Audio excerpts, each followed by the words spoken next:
জয়ন্ত আর প্রভাস সেদিন সকালে একটা চায়ের দোকানে বসে গল্প করছিল।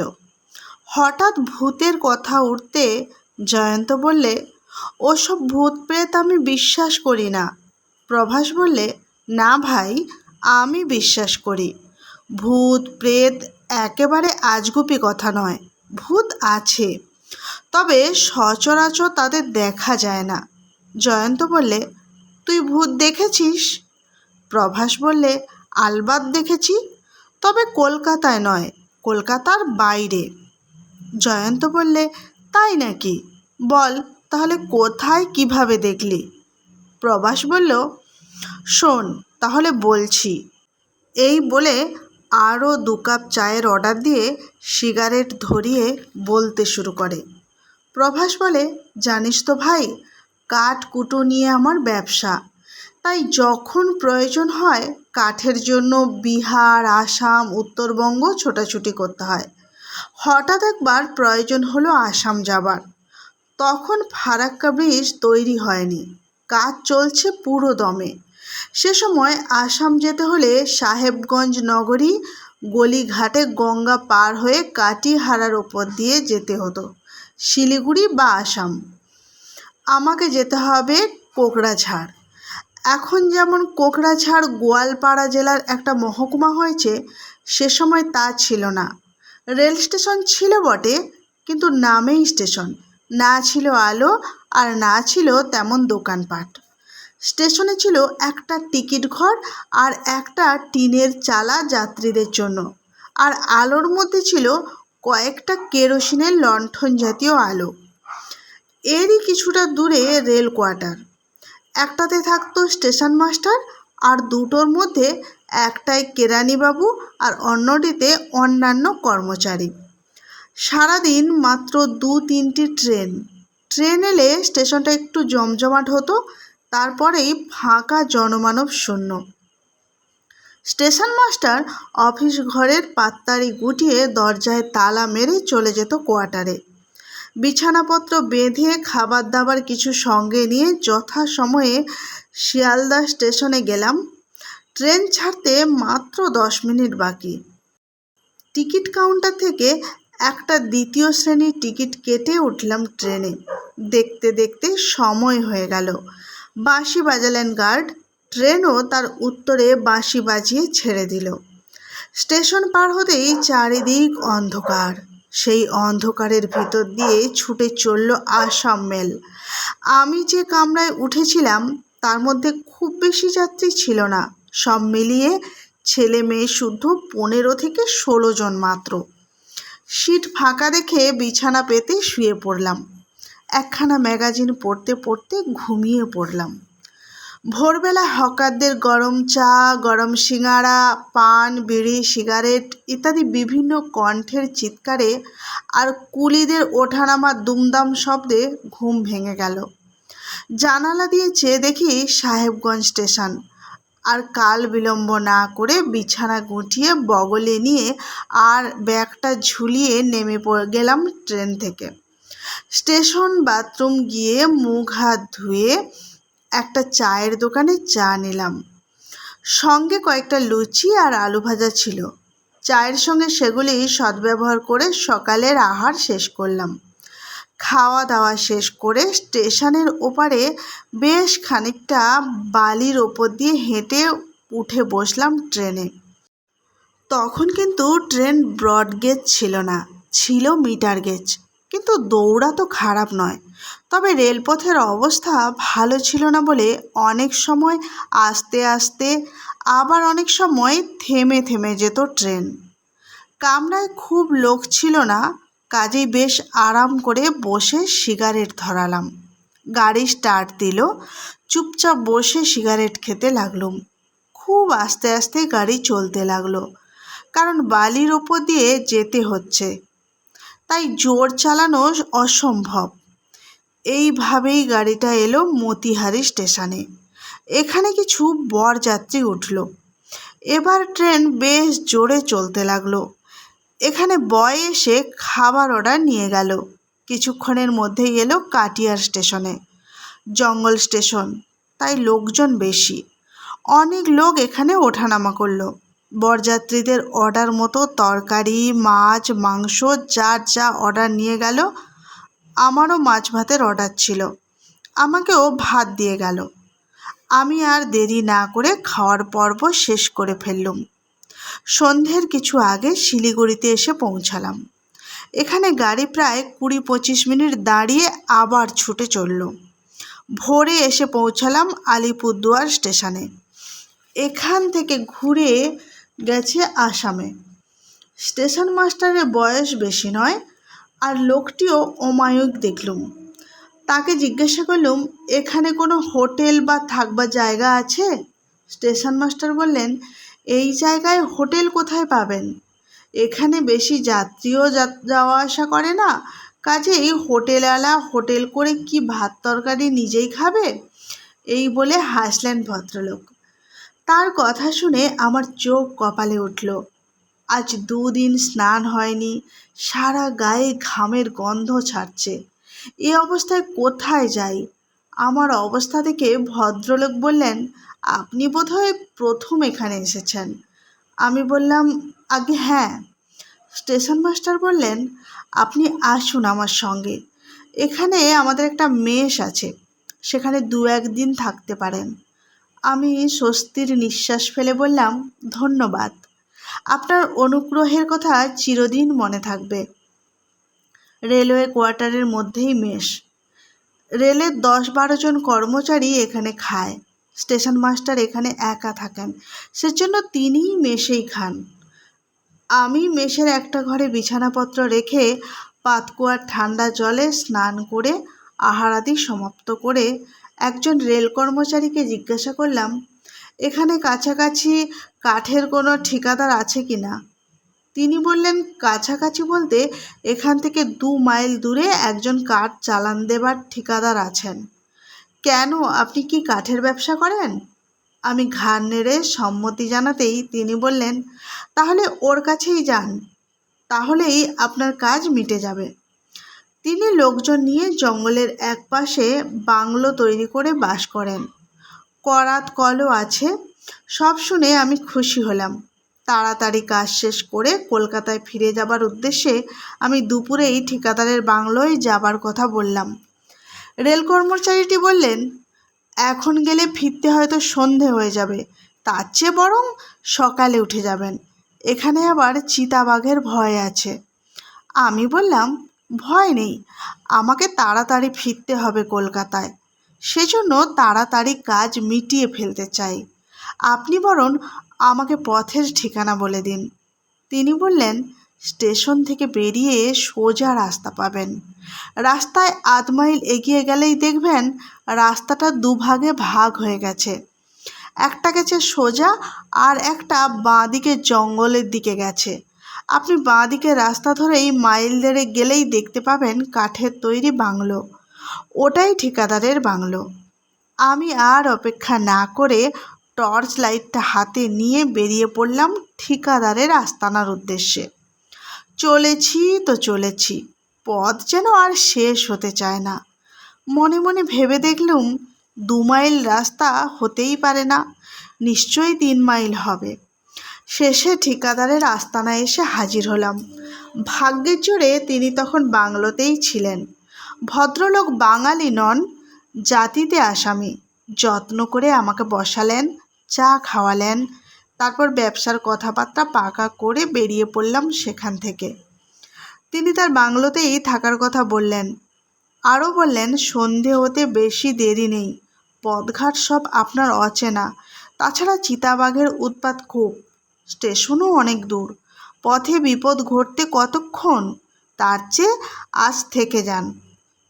আমি বললাম, ধন্যবাদ, কিন্তু থাকবার উপায় নেই, তাড়াতাড়ি কলকাতায় ফিরতে হবে। ঠিক সময় যদি স্টেশনে ফিরতে পারি তাহলে রাতেই ট্রেনে কলকাতা রওনা দেব। এই কথা বলে বেরিয়ে পড়লাম সেখান থেকে।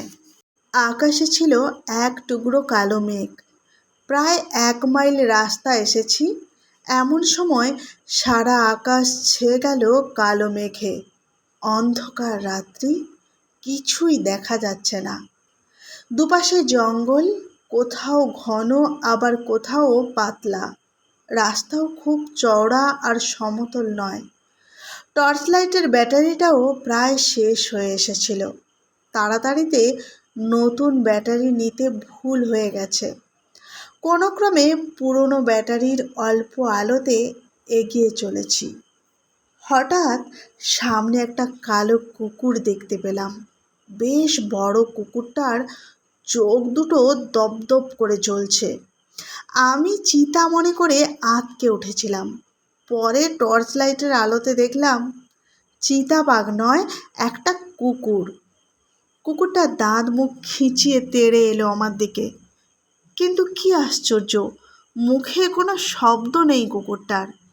আমি তাড়াতাড়ি পথের পাশ থেকে একটা লাঠির মতো কাঠের টুকরো তুলে নিয়ে তাকে তাড়াতে তাড়াতে এগিয়ে চললাম। আমি যত এগোই কুকুরটাও এগিয়ে যায়। ভয় পেয়ে গেলাম আমি। ভাবলাম ঠিকাদারের ওখান থেকে গেলেই ভালো হতো। এখন আর উপায় নেই। এখান থেকে ঠিকাদারের বাংলো যতখানি রাস্তা, স্টেশনও ততখানি। তার চেয়ে কোনো ক্রমে স্টেশনেই যাওয়া যাক, এই ভেবে জোরে পা চালালাম। হঠাৎ উঠল হাওয়া আর সেই সঙ্গে বৃষ্টি। কুকুরটা যেন অন্ধকারে মিশে গেল। আমিও আশ্রয়ের আশায় ছুট দিলাম। কিছু দূর এসে মনে হলো ভুলে অন্যদিকে এসেছি। এমন সময় বিদ্যুতের আলোয় খানিকটা দূরে দেখা গেল একখানা ঘর। আমি ছুটলাম সেই দিকে।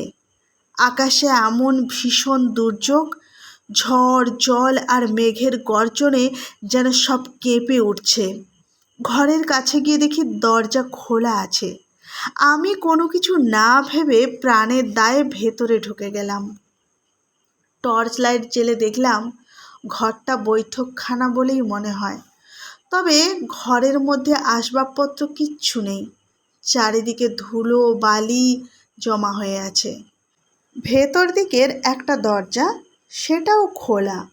সেই দরজা দিয়ে দেখলাম সামনে একটা ছোট্ট উঠান, তাতে ছোট ছোট ঝোপে ভর্তি। বুঝতে পারলাম ঘরে কেউ থাকে না। পুরো বাড়িতে এখানেও চিতা বাঘ থাকাটা আশ্চর্য নয়। যাই হোক, আশ্রয় যখন পেয়েছি তখন বৃষ্টি না থামা পর্যন্ত অপেক্ষা করা যাক, এই ভেবে দরজার পাশে কাঠের মেঝের উপরেই বসে রইলাম। বৃষ্টি যেন আর থামতেই চায় না। যত রাত হয় বৃষ্টির বেগও বেড়ে চলে। টর্চ লাইটের আলোতে হাত ঘড়িটা দেখলাম, তখন রাত 12টা বাজতে মাত্র 10 মিনিট বাকি। চুপ করে বসে আছি নিরুপায় হয়ে। হঠাৎ মাথার উপর ঝটপটানির শব্দ শুনে চমকে উঠে দেখি একটা বাদুড় আমার মাথার উপর ঘুরপাক খাচ্ছে। ঘুরতে ঘুরতে এক কোণে ঝুলে রইল। চোখ দুটো কি ভয়ঙ্কর, যেন আগুনের মতো জ্বলছে। আমাদের দেশেও বাদুড় ঝুলে থাকতে দেখেছি, কিন্তু এমন সাংঘাতিক বাদুড় এই প্রথম দেখলাম। ভয়ে কাঠ হয়ে বসে রইলুম, পাছে কিছু করে। ঘরের ভিতর থেকে নানা রকম শব্দ ভেসে আসতে লাগলো। কখনো মনে হলো কেউ যেন কিছু ছুঁড়ে ফেলে দিল। এই রকম সব বিচিত্র শব্দ।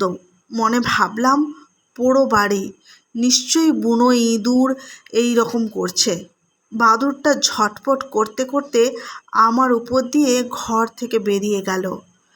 আর একটু হলেই তার ডানার ঝাপটা লাগতো আমার মাথায়। চলে যেতে স্বস্তির নিঃশ্বাস ফেললাম। কিছুক্ষণ কেটে গেল চুপচাপ, কোনো শব্দ নেই, কিছু ঝামেলা নেই, সব নিস্তব্ধ। এমন সময় ঘরের ভেতর থেকে শোনা গেল কান্নার শব্দ। কান্নার শব্দে চমকে উঠলাম। বুঝলাম কোনো মেয়ে ছেলে কাঁদছে। ঘরে তাহলে লোকজন আছে, এই ভেবে খানিকটা সাহস পেলাম। একবার ভাবলাম ভেতরে গিয়ে দেখি ব্যাপারটা কি। আবার ভাবলাম কি দরকার, পরের ব্যাপারে মাথা গলিয়ে এই ভেবে বসে রইলাম। বৃষ্টির বেগ অনেকটা কমেছে, কান্না কিন্তু আর থামে না। সমানে কান্নার শব্দ কানে ভেসে আসতে লাগলো। একঘেয়ে কান্না যেন অসহ্য হয়ে উঠল। মনে ভাবলাম এর চেয়ে স্টেশনে ফিরে যাওয়াটাই উচিত ছিল। বিরক্ত হয়ে টর্চটা হাতে নিয়ে গেলাম ভেতরে। সামনে ঘরখানা থেকেই ভেসে আসছিল কান্নার শব্দ। দরজা খোলা ছিল, সাহস করে ঢুকে গেলাম ঘরের মধ্যে। ঘরে কোনো আলো নেই, সারা ঘরখানা অন্ধকার। মনে হচ্ছে কে যেন গিলে খেতে আসছে। টর্চ জেলে দেখলাম ঘরের লোকজন তো দূরের কথা, একটা আসবাবপত্রও নেই। শুধুমাত্র একটা বহুদিনের পুরনো ছেঁড়া শাড়ি পড়ে আছে ঘরের এক কোণে। টর্চ নিভিয়ে ঘর থেকে বেরিয়ে আসবো, আবার শোনা গেল কান্না। মনে পড়ে গেল শকুনও এইরকম কান্নার শব্দ করে। তাহলে কি ঘরের ভেতরের কোণে শকুন বাসা বেঁধেছে? আবার টর্চ জেলে ঘরখানা চারিদিক ভালো করে দেখলাম, কিন্তু কিছুই দেখা গেল না। আবার টর্চ নিভিয়ে বেরিয়ে আসবো, আবার কান্নার শব্দ। বাহ, এ তো বেশ মজা। কেউ কোথাও নেই, অথচ কাঁদছে কে? আমি ঘরের মাঝখানে গিয়ে চেঁচিয়ে বললাম, কে কাঁদছো? উত্তর দাও। সঙ্গে সঙ্গে ঠিক আমার মাথার উপরে কে যেন হেসে উঠল। কি ভীষণ সেই হাসি! শুনলেই বুকের রক্ত যেন জল হয়ে যায়। আমি ভয়ে বাইরে বেরিয়ে আসার জন্য পা ফেলতেই বন্ধ হয়ে গেল দরজাটা। আমি ভয়ে কাঠ হয়ে গেলাম। আবার শোনা গেল করুণ কান্নার শব্দ। কে কাঁদছো? উত্তর দাও। কেন কাঁদছো বলো? দরজা খুলে দাও। হঠাৎ ঘরের কোণে ছেঁড়া শাড়িটা পড়েছিল, সেখানে দেখা গেল একটা অস্পষ্ট নারী মূর্তি। মূর্তিটা নাকি সুরে বললে, টর্চ লাইটটা জ্বালিও না। কেন কাঁদছি তাহলে শোনো। এই বলে সেই ছায়ামূর্তি বলতে শুরু করলো, আমি বাঙালি হিন্দু ঘরের মেয়ে। অল্প বয়সে আমি বিধবা হয়েছিলাম। আমার একটি ছেলে হয়েছিল। ছেলেটি যখন 1 বছরের, তখন আমার স্বামী মারা যান।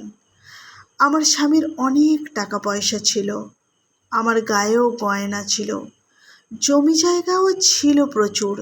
সেই লোভে আমার স্বামীর আত্মীয় স্বজন আমার 1 বছরের ছেলেটাকে গলা টিপে মেরে আমাকে এই ঘরে এনে খুন করে।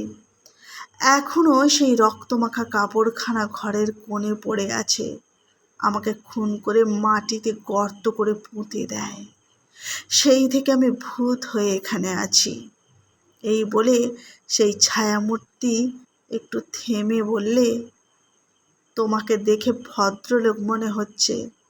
তুমি যদি কথা দাও, আমার কথা শুনবে, তাহলে দরজা খুলে দেব আর নিজে সঙ্গে করে স্টেশনে পৌঁছে দেব। না হলে এই ঘরেই তুমি পচে মরবে। আমি ভয় পেয়ে বাধ্য হয়ে বললাম, বলো কি করতে হবে? নারী মূর্তি বললে, ভূত হয়ে আমি অনেক দিন কষ্ট পাচ্ছি, আর সহ্য করতে পারছি না। তুমি দয়া করে আমার নামে গয়ায় পিণ্ড দাও। আমি বাধ্য হয়ে বললাম, বেশ, তাই হবে। আমি তোমার নামে পিণ্ড দিয়ে আসব। তাহলে এটা রাখো, কিন্তু বেইমানি করো না, তাহলে আমি তোমায় ছাড়ব না। তুমি যেখানেই থাকো তোমার ঘাড় মটকাবো। সঙ্গে সঙ্গে আমার পকেটে কেউ যেন কিছু গুঁজে দিল। আমি পকেটে হাত দিতেই মেয়েটা বললে, এখানে নয়, কাল দেখো। তোমার গয়া যাবার খরচ আর নামটা লিখে দিলুম। এখন বৃষ্টি থেমে গেছে, তুমি এখন কোথায় যাবে? আমি বললাম, স্টেশনে যাব।